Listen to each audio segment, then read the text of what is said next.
Canon XL2 Troubleshooting. Well, the nice thing about a Canon XL2 is it's a well-built camera. It's strong. All the buttons are on the outside. Everything about it's built to be used. It's built to be used outdoors, indoors. And with all of the buttons outside, that kind of lends itself to some problems happening. If you accidentally touch the camera, push a button. The other day I noticed my AE shift was off, probably just hit it with my hand. There are a lot of buttons on the outside, so every time you go to use it, you want to make sure your settings are correct, that you're using the settings that you intended to use, all your formats and everything are correct.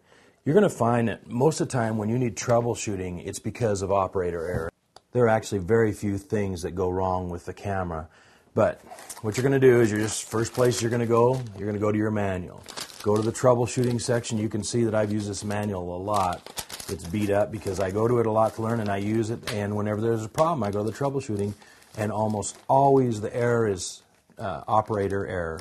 One of the things I did notice that was wrong with my camera and didn't know quite how to fix it was I was getting a lot of pixelation and bars across, a lot of crossing bars and things like that, and I thought something was wrong with the camera. I thought it was broke. And I went to the troubleshooting area, and it basically said clean your heads, and it tells how to clean your heads. I cleaned my heads, and everything worked great. It was clean as a whistle. Didn't have to clean my heads again for quite a while. On that thought, some of the lubricants that come in the tapes can get on your heads and can cause them to get dirty. So you're going to want to make sure your heads are cleaned fairly often. So all in all, I think you'll find very few things will go wrong with your Canon XL2 because it's such a well-built, strong, and easy-to-use system.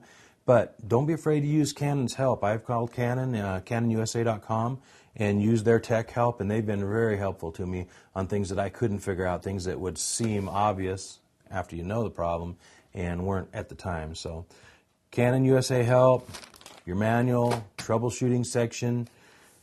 Check your buttons and everything. Make sure that you always are set up the way you want to be set up, and you'll have very few problems with this camera.